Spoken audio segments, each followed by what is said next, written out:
আজকের লড়াইটা হচ্ছে মানুষের দুর্দশা পাল্টানোর জন্য, আমাদের রাজ্য এবং দেশের দশা পাল্টানোর জন্য দিশা পাল্টাতে হবে। আর সেই দিশা, নতুন দিশার জন্য আমরা এখানে জড়ো হয়েছি। আর যখন সংকট হয়, যখন সমস্যা হয়, যখন বিপদ আসে, এমন করে যে আপনি একটা রাস্তা দিয়ে হেঁটেও যান, যদি অ্যাক্সিডেন্ট হওয়ার ভয় থাকে তাহলে বলা হয় একটু বাঁ দিকে চেপে যান, বাঁ দিকে ধরুন। আজকে এই রাজ্যকে, এই দেশকে বাঁচাতে হলে একটু বাম পথ ধরতে হবে। সেজন্য আমরা বলছি, শুধু আমরা না, যে চারটি সংগঠন আজকে এখানে এসছে তারা না, আমাদের সঙ্গে অনেক সংগঠন যোগাযোগ করেছে। আপনারা সিআইটিউ, অল ইন্ডিয়া কিষাণ সভা, all India agriculture workers union, বস্তি উন্নয়ন সমিতি, চারটে সংগঠনে ডাক দিয়েছেন। আমরাও তো আসতে চাই। অনেকে দেখেছেন এখানে এসছেনও। আমরা বলেছি সবাই আসুন। সবাই আসলে ব্রিগেডে স্থান সংকুলান হবে না, রাজ্য জুড়ে ব্রিগেড গড়ে উঠবে। আর সেই ব্রিগেডে আপনাদের সবাইকে আমন্ত্রণ জানাচ্ছি। যারা বিজেপির টাকা খাবে না, যারা তৃণমূলের ভয় পাবে না, তাদের সবাইকে নিয়ে আমরা 26-এর লড়াই লড়ব। বন্যা টুডুর কাছে শুনেছেন আপনারা, লড়াইয়ের ময়দান থেকে উঠে এসছে। আমাদের নেতা নেত্রী টালিগঞ্জের আর বলিউডের স্টুডিও থেকে উঠে আসে না। জমির লড়াই, যাদের পাট্টা ছিল পাট্টা কেড়ে নিয়েছে, তাদের লড়াই করে নাকে হ্যাঁ করে নাক খত দিয়ে এই প্রশাসনের জমির লড়াইতে, নিজের ভূমিতে কৃষকরা তার নিজের অধিকার প্রতিষ্ঠা করেছে, তার প্রতিনিধিত্ব করতে এসছে। সে কি বলেছে ক্রিকেটের ভাষায়? আমি খুব বেশি ক্রিকেটের ভাবনা করি না। বলেছে উইকেট ফেলে দেবো 26-এ।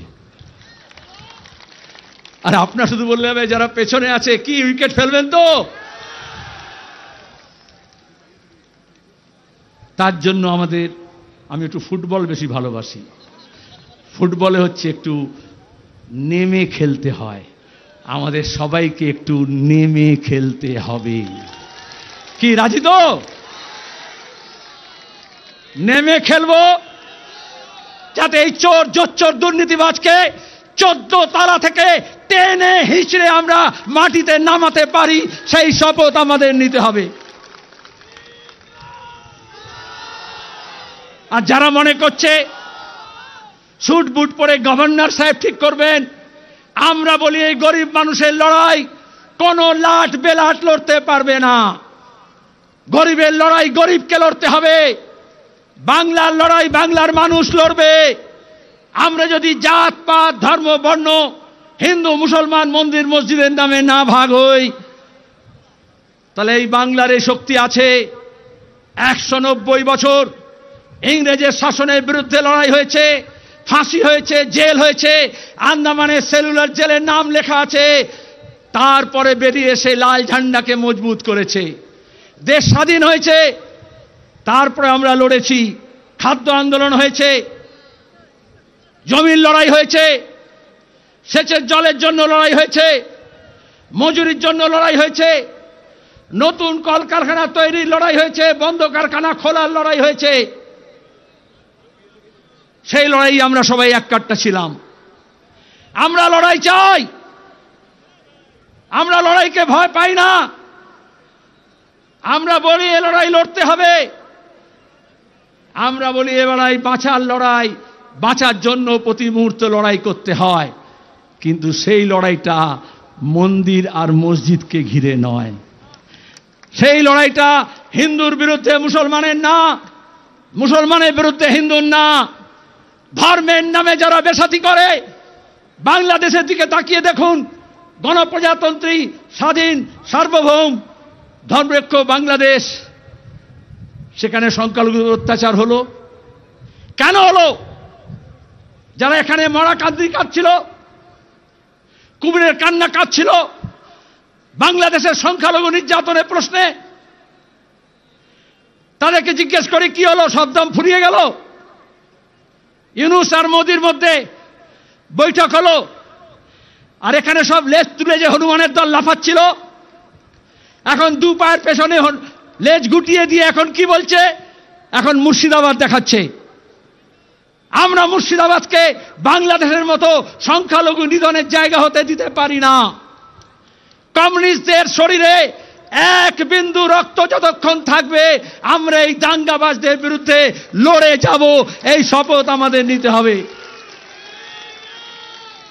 আমাদের লড়াই হচ্ছে শিক্ষার জন্য, আমাদের লড়াই হচ্ছে স্বাস্থ্যের জন্য, আমাদের লড়াই হচ্ছে কাজের জন্য, আমাদের লড়াই হচ্ছে আমাদের মা বোনেদের ইজ্জত রক্ষার জন্য, আমাদের লড়াই হচ্ছে মানুষের সঙ্গে মানুষের সম্পৃক্তি গড়ে তোলার জন্য। এই বাংলাকে আমাদের পূর্বপুরুষরা তিল তিল করে গড়ে তুলেছে।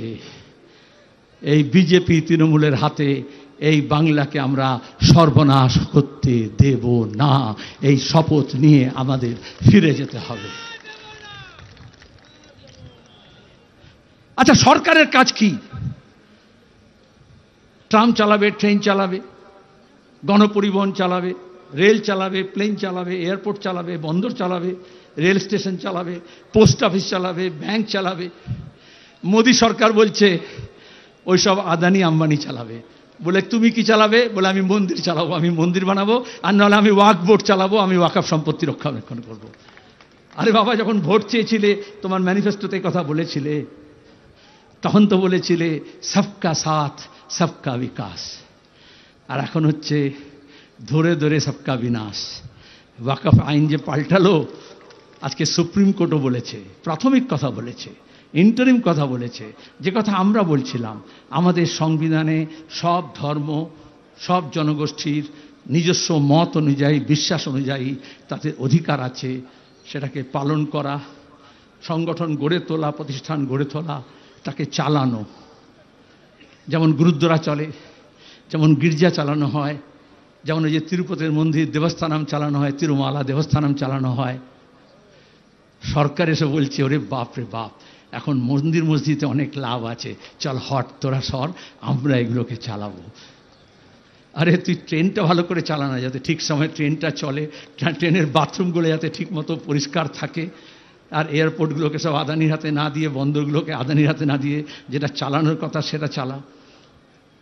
ওরা ট্রেন বেচে দিচ্ছে, মমতা ব্যানার্জি কলকাতার ট্রাম ডিপো বেচে দিচ্ছে, বলে যা আছে। ওই অমলদার কাছে শুনলেন না, বিজেপি বলল কৃষকের আয় দ্বিগুণ করে দেব। বাবু যতক্ষণ পারিষদগণ বলে তার শতগুণ, মমতা বলল আমি তো 3 গুণ করেই দিয়েছি। আর এদিকে কৃষক তার ফসলের দাম পাচ্ছে না, প্রতিদিন লড়াই হচ্ছে। আলু চাষিদের সর্বনাশ হয়েছে, সবজি চাষিদের সর্বনাশ হয়েছে। আমরা বেশি দামে চাল খাচ্ছি, কিন্তু ধান সংগ্রহ করছে না, চাল কল মালিকরা নিচ্ছে আর তাদের কাছ থেকে সরকার নিচ্ছে। এই তো 2 নম্বরই।